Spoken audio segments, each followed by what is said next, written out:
My family shoved me into the garage to give my room to my brother's pregnant girlfriend, so I left quietly. Weeks later, their world began to fall apart. I'm 26, and I work in construction management. It sounds solid, doesn't it? A decent job, a clear path forward.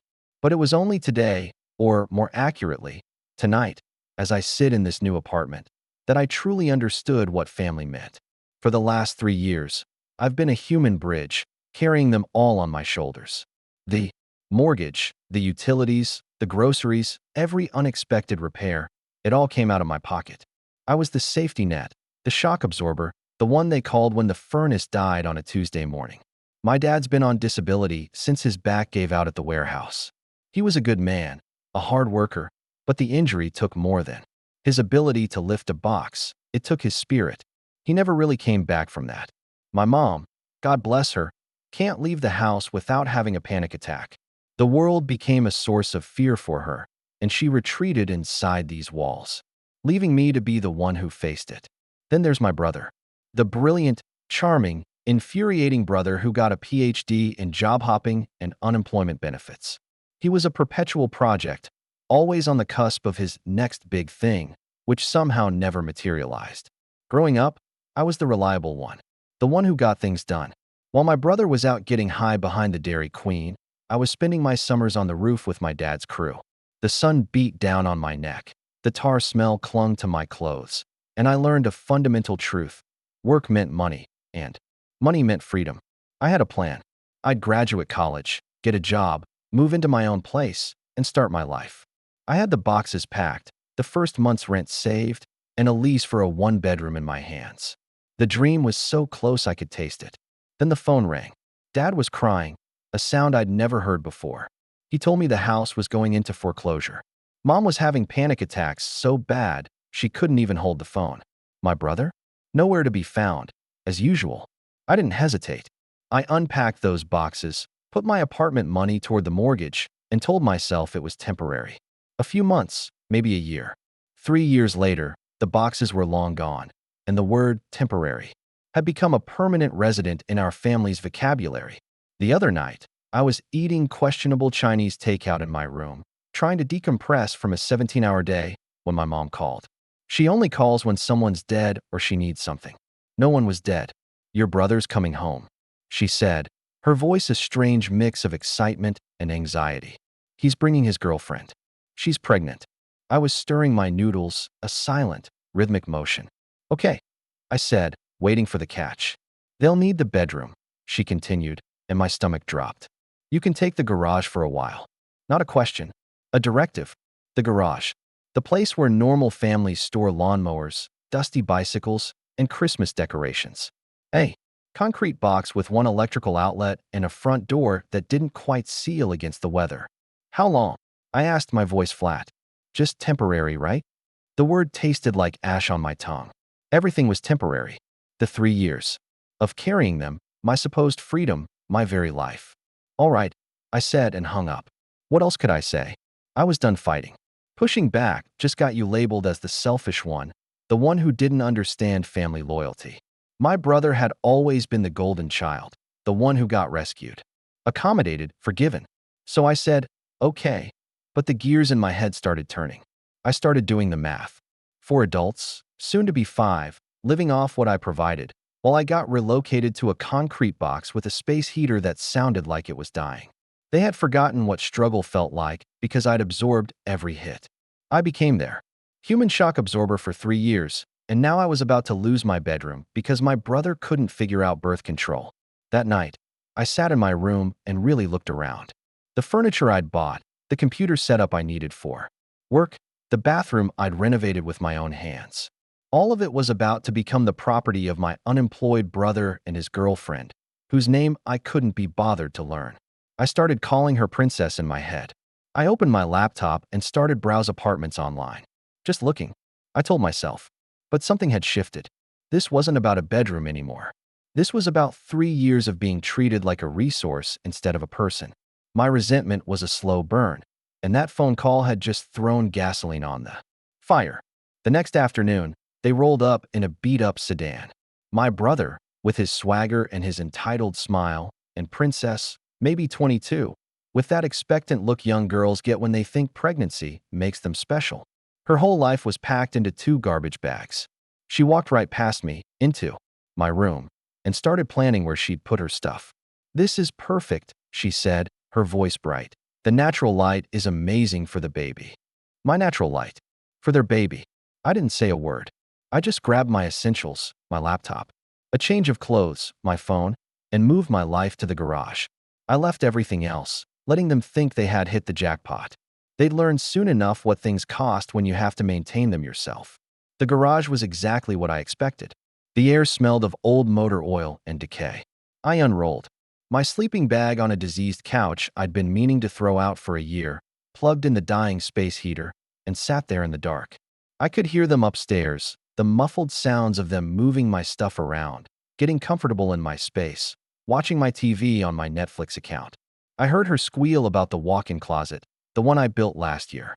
That's when it hit me. This wasn't temporary for them. They'd found their newest mark, their latest solution to avoiding real life. I'd been enabling it for 3 years. Hell no. I started making real plans that night. I set up a new bank account they didn't know about, forwarded my mail to a P.O. box, and started scheduling utility disconnections for the end of the month. I signed a lease on a 1-bedroom apartment across town. It had real heating, a private bathroom, and a tiny balcony. The luxury of basic dignity hits differently when you've been sleeping in a garage. The house started collapsing systematically. The water heater died completely. The toilets ran constantly, wasting hundreds of gallons daily. The kitchen faucet started flooding the basement. My brother, in a sudden burst of responsibility, got a job at a grocery store, but he lasted 11 days before getting fired for being late. Princess was getting bigger and more demanding. One night she announced she needed pickles and ice cream. At 9 p.m., I looked up from my laptop and told her, "Sounds like a you problem," and she stormed off. I started noticing them eating a lot of ramen noodles. They were learning, in small, bitter ways, what it actually costs to run a household. Dad tried to have a family meeting one evening, a notepad and calculator in front of him. "We need to talk about expenses," he started, his voice soft and hesitant. "We do," I said, cutting right to the point. "Maybe everyone could contribute something. I've been contributing everything for 3 years." He fumbled with his notepad, trying to find words that would somehow make this my problem again. "We're family. We should help each other." "I did help," I said. "I paid for everything while you lived for free. Now I'm done. You can't just abandon us," he said, his voice rising in panic.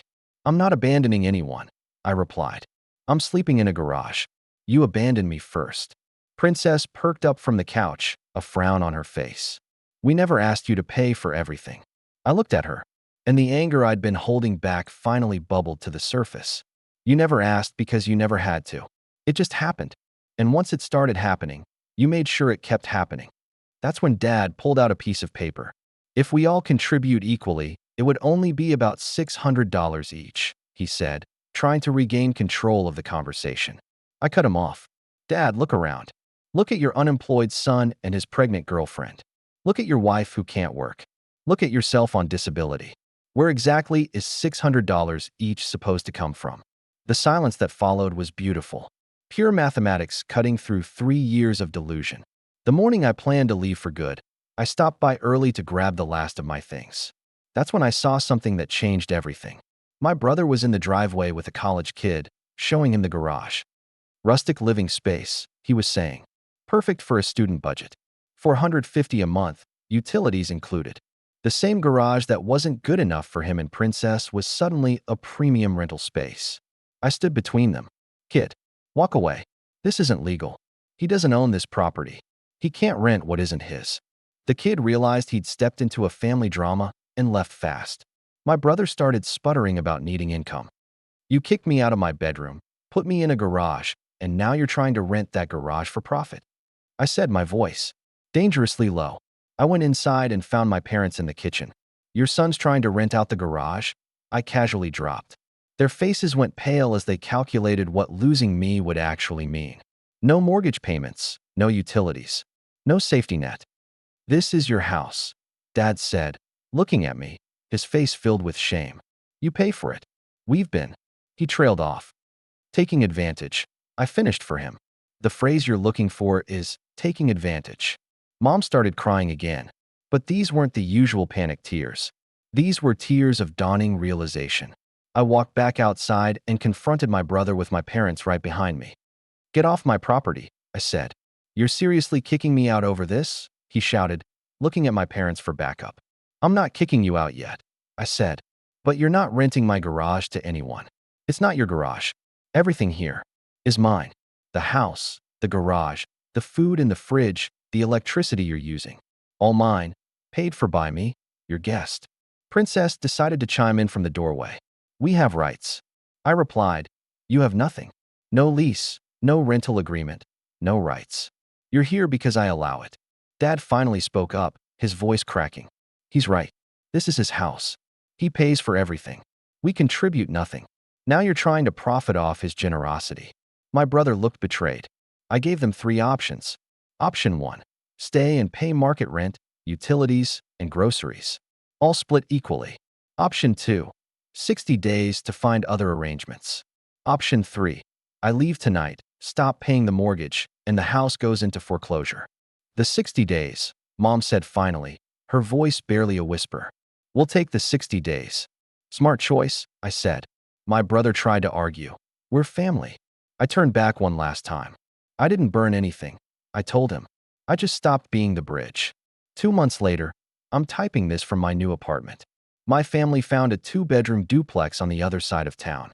My brother's working nights at a warehouse. Turns out he's capable of holding a job when his survival depends on it. My mom got a part-time job answering phones from home. Dad's doing some consulting work. They're struggling, but they're managing. They're learning what things actually cost when you have to pay for them yourself. I get texts from my brother asking for money and calls from my mom giving me updates. I don't ask for. I don't feel guilty. It's time for me to move forward for good.